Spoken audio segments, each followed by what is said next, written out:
a bit like that, because we figured we can't really do kind of the modern pop album, where it's like just a bunch of singles. Can you guess an icon of music? A living legend, and one of the last surviving members of the Beatles? Yeah, that's none other than Paul McCartney. His music has touched the hearts of millions around the world. But today, we bring you some heartbreaking news that has left fans everywhere deeply concerned.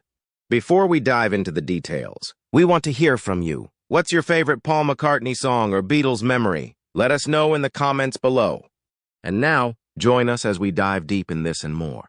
For decades, Paul McCartney has carried the weight of being blamed for breaking up the Beatles. When he released his first solo album in April 1970, the news shocked the world. The Beatles, the Fab Four, were no more. But according to McCartney, he wasn't the one who quit the band. That decision, he says, came from John Lennon, who ultimately brought an end to the Beatles. Even after all these years, history still tends to cast McCartney as the villain. In an October 2021 interview with the BBC, McCartney reflected on this narrative, saying, "I had to live with that because that's what people saw. All I could do is say no." So, why did the world point the finger at Paul McCartney for the dissolution of the most famous band in history? And why, even 50 years later, does he still feel the need to set the record straight?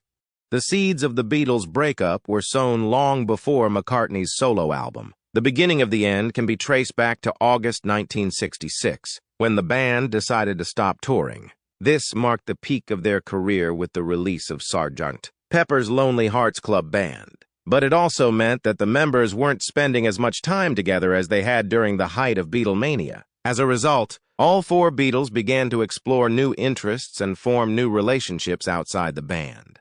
One of the most famous of these new relationships was between John Lennon and Yoko Ono, whom Lennon met in May 1968. The presence of a partner in a band is a common story in rock music, and it's often blamed for a group's breakup. In the case of the Beatles, Yoko Ono's involvement is frequently cited as a significant factor. The late 1960s were a challenging time for Lennon and Ono. They faced substance abuse issues, the heartbreak of losing a baby, and the harsh treatment Ono received from the British public. These hardships only strengthened their bond. However, as shown in Peter Jackson's Get Back documentary, the other Beatles weren't particularly surprised by this. During recording sessions in January 1969, McCartney commented, "They're making a big deal out of this, but John always does that. It will be really funny in 50 years when people say they broke up because Yoko sat on an amplifier." Even then, the Beatles understood that there were deeper issues at play than just Yoko's presence. Interestingly, Ringo Starr was the first Beatle to leave the band, albeit briefly. During the recording of the White Album in August 1968, Ringo became so disillusioned with his role in the group that he walked out of the studio and took a 2-week break. Reflecting on this in the anthology and the documentary, Ringo said, "I didn't feel like I was playing well, and I also felt that the other three were really happy and I was alone. There was no magic, and we weren't getting along." The Beatles were a band under immense pressure, with each member dealing with their own struggles and ambitions. By the late 1960s, the camaraderie that had once defined them was fading. New relationships, personal challenges, and creative differences all contributed to the band's eventual breakup.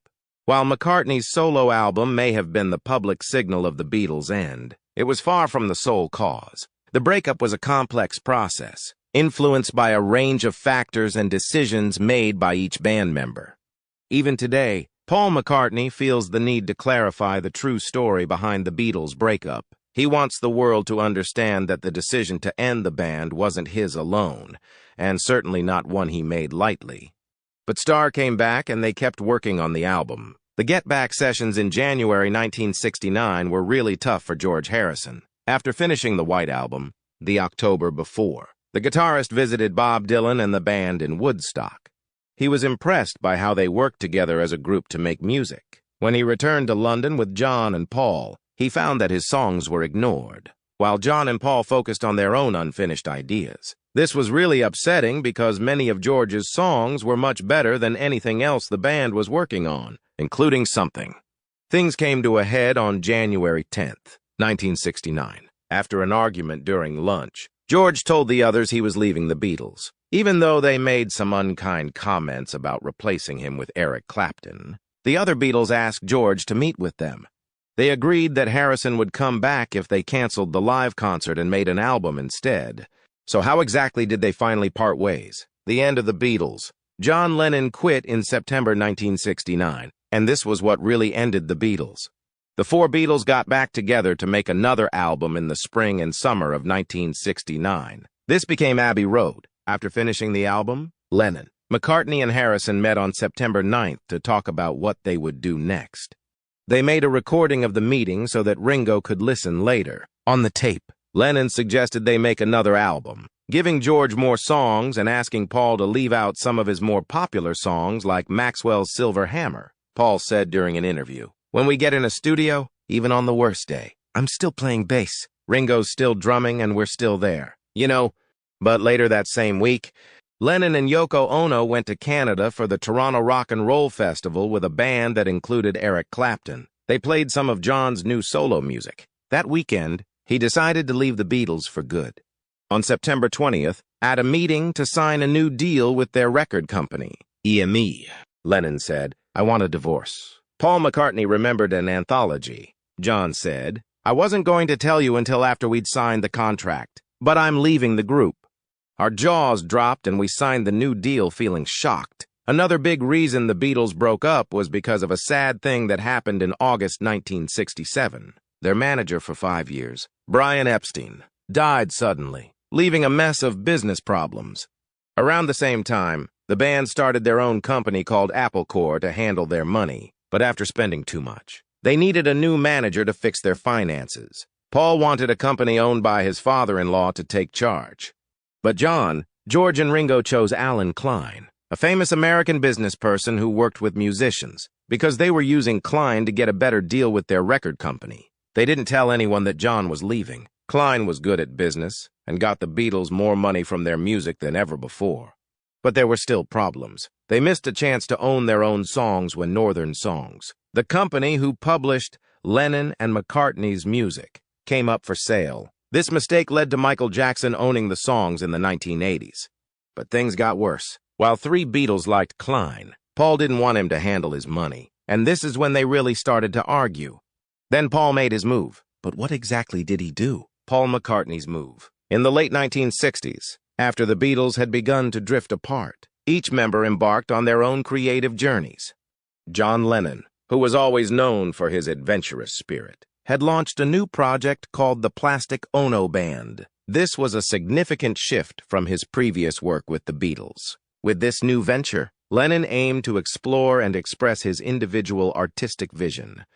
At the same time, Paul McCartney was working on something very private. He had begun recording his debut solo album, but he did so under a secret identity. To keep his project under wraps and maintain a sense of mystery, he used the pseudonym Billy Martin. This allowed McCartney to work independently and develop his music without any external pressure or influence. During this period, John Lennon sought to revisit some old material from the Beatles sessions. Specifically, he enlisted the help of producer Phil Spector to work on the Get Back tapes from the previous year. The intention was to release an album that would showcase some of the band's unreleased recordings. However, the outcome did not sit well with McCartney. He was particularly offended by the way Spector had handled the tapes. McCartney felt that Spector's approach involved adding a lot of unnecessary orchestration to his songs, which he believed detracted from their original simplicity and rawness. Things got worse on the morning of April 10, 1970, when the British newspaper The Daily Mirror made a startling announcement that reverberated through the music world. Paul quits the Beatles. This headline signaled a significant turning point. Paul McCartney, who had decided to leave the band, was now publicly confirmed as having exited. However, this revelation did not sit well with John Lennon. He had actually wanted to announce that the Beatles had broken up over 6 months earlier, but the news had been delayed. Now, McCartney's departure was making headlines, and Lennon felt slighted by the timing. Later in the same year, John Lennon sought his own form of retribution. He gave a candid and fiery interview to Rolling Stone magazine that challenged and dismantled the public's perception of the Beatles. During this interview, Lennon made some scathing remarks about the band's image and their internal dynamics. He said, His frustration was also directed at his former bandmates' treatment of Yoko Ono, his partner. Lennon criticized them harshly. In contrast, Paul McCartney chose to address the situation more calmly. Despite the brewing tensions, he tried to avoid engaging in public disputes and instead opted for a more straightforward approach. McCartney wrote a letter to the letters page of the Melody Maker, seeking to put an end to the ongoing speculation about a possible reunion.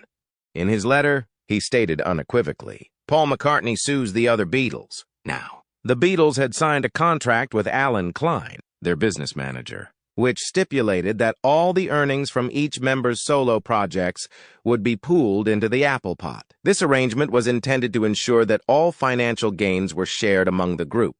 However, as time went on, Paul McCartney felt that this setup was limiting his financial and creative freedom. He was unhappy with the way his solo work was being handled and the impact it had on his personal finances. And so, in August of 1970, McCartney began the process of dissolving the partnership of the Beatles. He argued that his ability to make independent financial and artistic decisions was being hindered by the existing contract and the collective agreement. Despite his efforts, resolving the situation proved challenging. The only viable solution to break the deadlock was through legal action. On December 31st, 1970, McCartney took a significant step by filing a lawsuit in the London High Court. He sued his former bandmates, John Lennon, George Harrison, and Ringo Starr, as well as Apple Corps, the company that managed their affairs. The lawsuit demanded the official dissolution of the Beatles and their associated enterprises. The legal proceedings dragged on through the early 1970s, reflecting the complexity and high stakes of the case. After an extended court battle, the court ultimately ruled in favor of McCartney. This legal victory meant that the Beatles, as a legal entity, was officially dissolved. The formal end of the Beatles came on December 29, 1974. From that day forward, John Lennon, Paul McCartney, George Harrison, and Ringo Starr were recognized as four separate individuals rather than members of a unified band. The Beatles, the groundbreaking group that had transformed the landscape of rock music, was now officially disbanded. This marked the end of an era and the beginning of a new chapter in the lives of the four former bandmates. And just like that, Paul McCartney went on to do his own thing. So what did he do after the band was officially dissolved? Life after the Beatles. As the Beatles were going through their breakup during the late 1960s and early 1970s, Paul McCartney found himself struggling with depression. The end of the band, which had been such a central part of his life, took a significant toll on him. During this challenging time, McCartney's wife, Linda, played a crucial role in helping him overcome his emotional turmoil. She encouraged him by praising his songwriting talents and convincing him to keep writing and recording music. In tribute to Linda's support and the pivotal role she played in his life, McCartney wrote the heartfelt song, Maybe I'm Amazed. The lyrics of the song reflect his gratitude and wonder at Linda's ability to help him through this difficult period. He explained, "That was my feeling. Maybe I'm amazed at what's going on. Maybe I'm a man. And maybe you're the only woman who could ever help me. Baby, won't you help me understand? Maybe I'm amazed at the way you pulled me out of time, hung me on the line. Maybe I'm amazed at the way I really need you." McCartney also noted, "Every love song I write is for Linda," highlighting how much her support meant to him. In 1970, McCartney embarked on his solo career with the release of his first solo album, simply titled McCartney. This album was a major success, reaching #1 on the U.S. charts. It was primarily a solo effort, with McCartney handling all aspects of the album's creation, including compositions, instrumentation, and vocals. Linda provided some vocal contributions, but the album was largely a one-man project. The following year, McCartney continued his solo journey by collaborating with Linda and drummer Denny Sewell on a second album, Ram.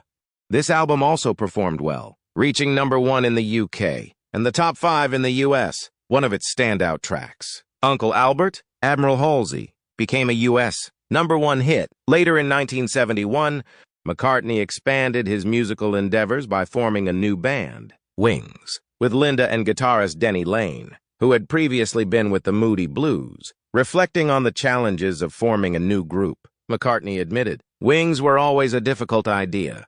Any group having to follow the Beatles' success would have a hard job. I found myself in that very position. However, it was a choice between going on or finishing, and I loved music too much to think of stopping.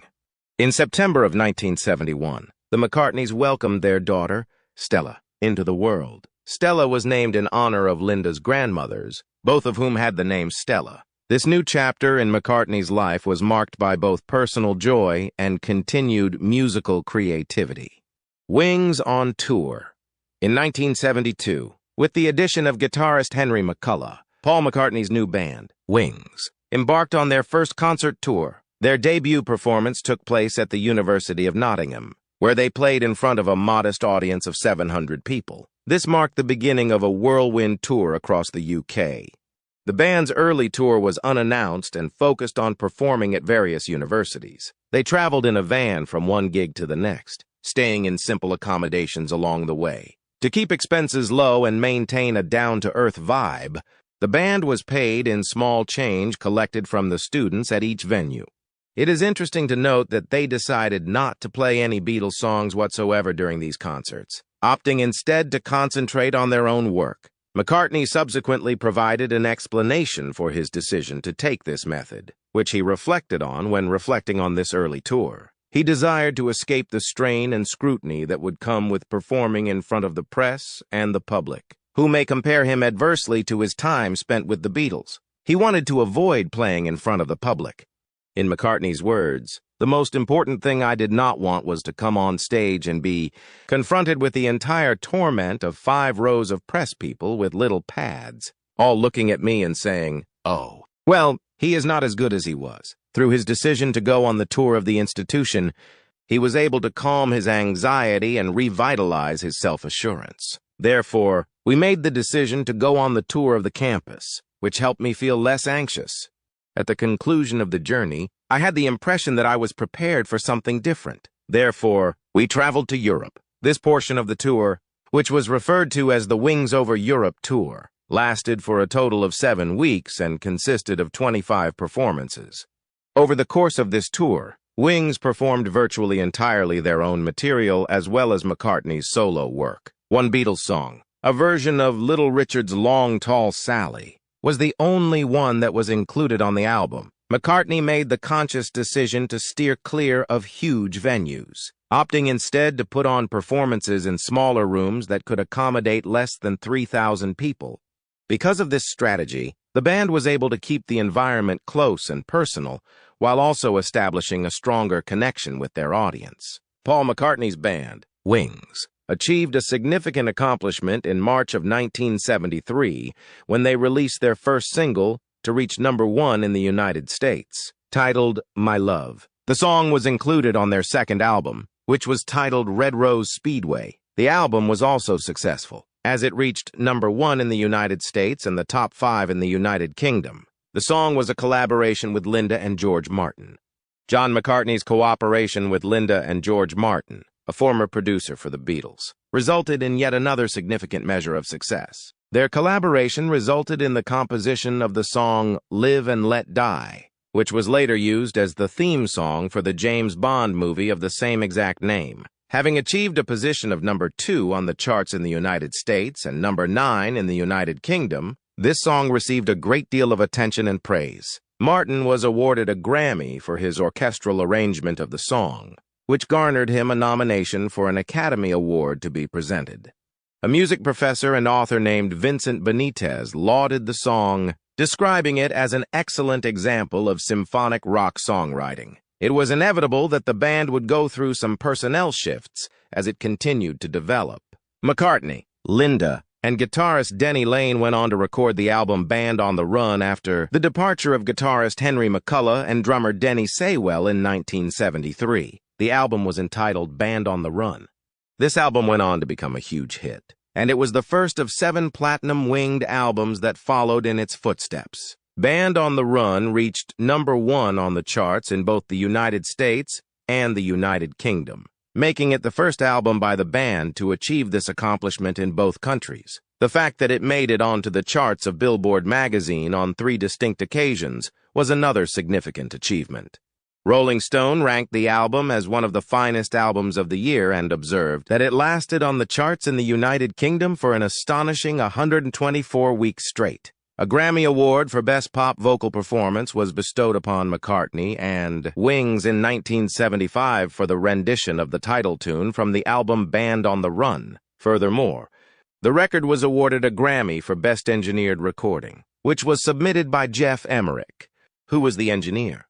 During the year 1974, Wings achieved more success by achieving a second #1 song in the United States, which was again named Band on the Run, in addition to having additional songs that reached the top 10, such as Jet and Helen Wheels. This album was placed 4th, 8th, and 5th, respectively, in Rolling Stone's list of the 500 best albums of all time. In the course of this time period, McCartney made significant adjustments to the current lineup of the band.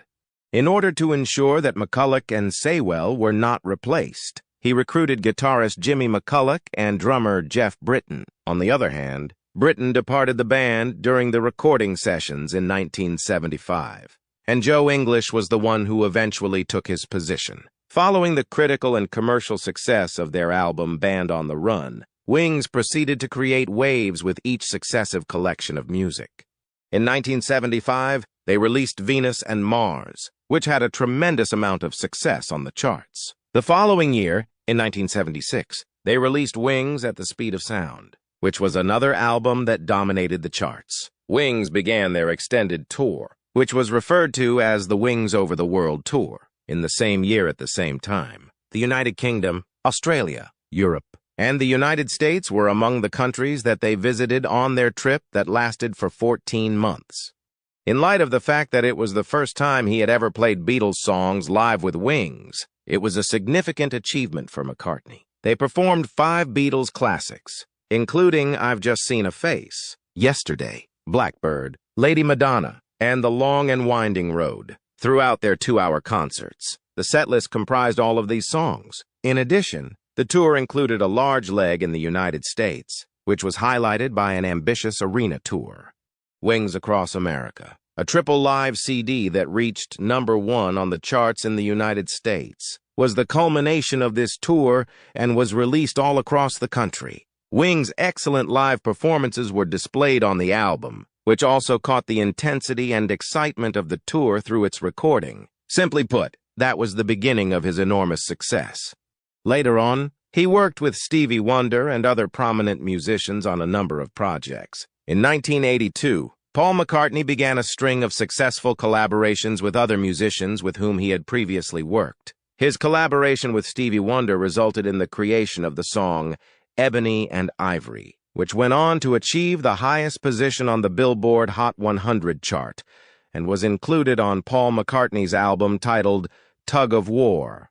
This song was remarkable since it was the 28th single that Paul McCartney had released that topped the Billboard Hot 100 list. Furthermore, McCartney worked together with Michael Jackson on the song The Girl Is Mine, which was included on Jackson's critically acclaimed album titled Thriller. The next year, McCartney continued his work with Jackson on the song Say, which attained a great deal of popularity and became McCartney's most recent #1 hit in the United States as of 2014. Additionally, in the same year, McCartney had his most recent #1 in the United Kingdom with the title track of his album Pipes of Peace, which was published in 1983. McCartney made his debut in the film industry with the musical Give My Regards to Broad Street, which was released in 1984. He not only had a role in the movie, but he also did the writing and production of it. The movie features Ringo Starr in a supporting role as an actor. It is unfortunate that the film Give My Regards to Broad Street did not garner positive reviews from reviewers. Roger Ebert gave it a single star, indicating that spectators may skip the movie and go straight to the soundtrack instead. Variety described it as characterless, bloodless, and useless. Roger Ebert also gave it a single star. Despite the negative reaction that the film received from critics, the album that accompanied it was a financial triumph. It reached #1 in the United Kingdom and produced a top 10 hit song in the United States called No More Lonely Nights. The lead guitar on this record was played by David Gilmour of Pink Floyd. In 1985, Warner Brothers approached McCartney with the request to compose a song for the upcoming comedy feature film Spies Like Us. McCartney accepted the assignment. In just 4 days, he was able to create and record the tune, and Phil Ramone was also involved in the production of the song. In addition, McCartney took part in the historic charity event known as Live Aid, which took place in the same year. In the beginning of his performance of Let It Be, he experienced technical issues that caused his voice and piano to be barely heard for the first 2 verses, with feedback peppered throughout. Despite this, the problems with the equipment were finally fixed, and Paul McCartney was joined on stage by David Bowie, Alison Moyet, Pete Townshend, and Bob Geldof. A passionate response from the audience was given to the ensemble, which helped to make the performance a moment that will be remembered for a long time. Experiments and New Ventures in Music, conducted by Paul McCartney. Paul McCartney made a courageous move into the field of symphonic music in the year 1991. For the purpose of commemorating the Royal Liverpool Philharmonic Society's sesquicentennial, which marks the organization's 150th anniversary, McCartney was commissioned to create a new musical work. One of the results of this undertaking was the composition of the Liverpool Oratorio, which was a joint effort with the composer Carl Davis. Kiri Tekinawa, Sally Burgess, Jerry Hadley, and Willard White were among the well-known opera singers that participated in the oratorio. In addition, the Royal Liverpool Philharmonic Orchestra and the Choir of Liverpool Cathedral will be performing alongside them.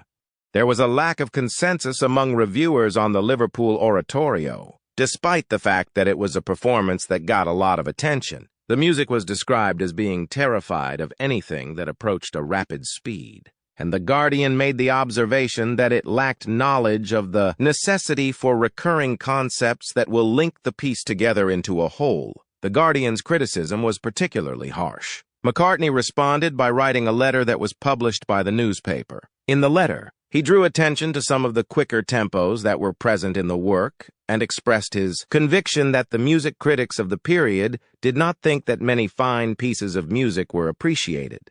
He highlighted that he was satisfied with being able to let the audience decide for themselves what the virtues of the work were, following the debut of the Liverpool Oratorio in London.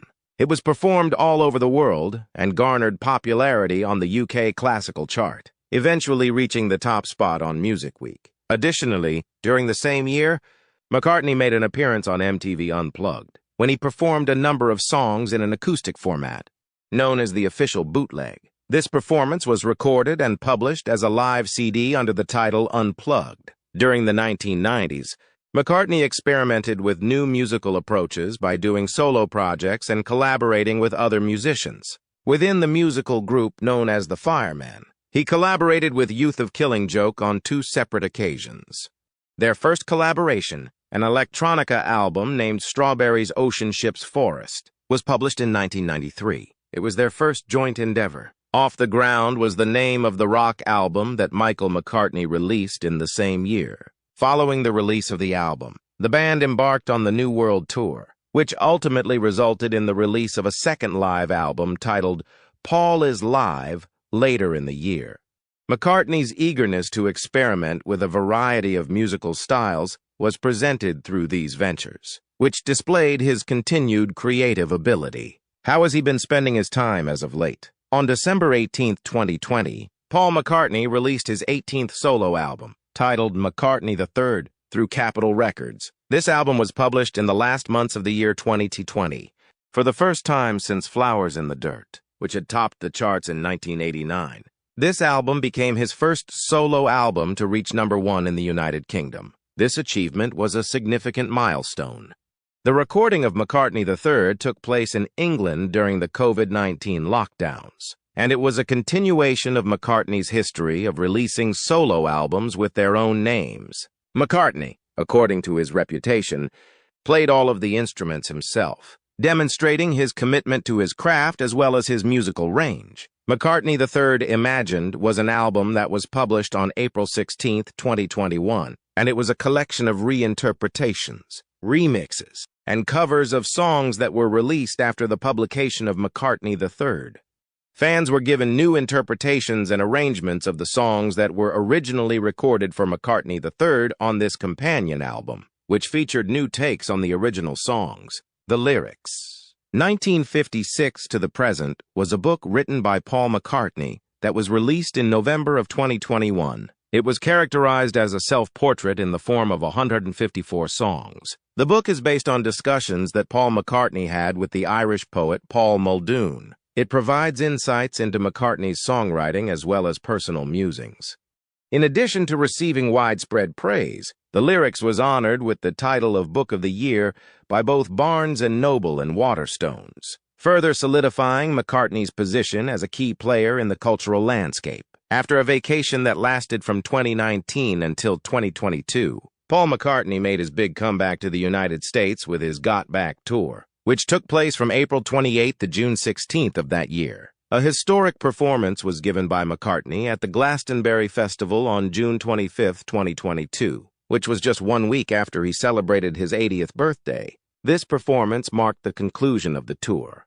During his performance on the Pyramid stage, McCartney made history by becoming the oldest solo headliner to arrive at the event. Not only did Dave Grohl and Bruce Springsteen make special cameos throughout the performance, but they also contributed to the overall memorable nature of the event. At the 74th Primetime Creative Arts Emmy Awards, which took place in the same year, McCartney was presented with a Primetime Emmy Award for Outstanding Documentary or Nonfiction Series. In his capacity as a producer for the documentary The Beatles Get Back, which investigated the creative process of the Beatles and underlined McCartney's ongoing influence in the world of music, he was awarded this prize. As a result of this and a great number of other accomplishments, Paul emerged as the most successful Beatle following the dissolution of the band. What are your thoughts on this heartbreaking news? Do you have a message of support for Paul McCartney? Share it in the comments below. And don't forget to like, subscribe, and hit the notification bell for more updates. Also, be sure to check out the next video that pops up on your screen. Thank you for watching, and we'll see you next time.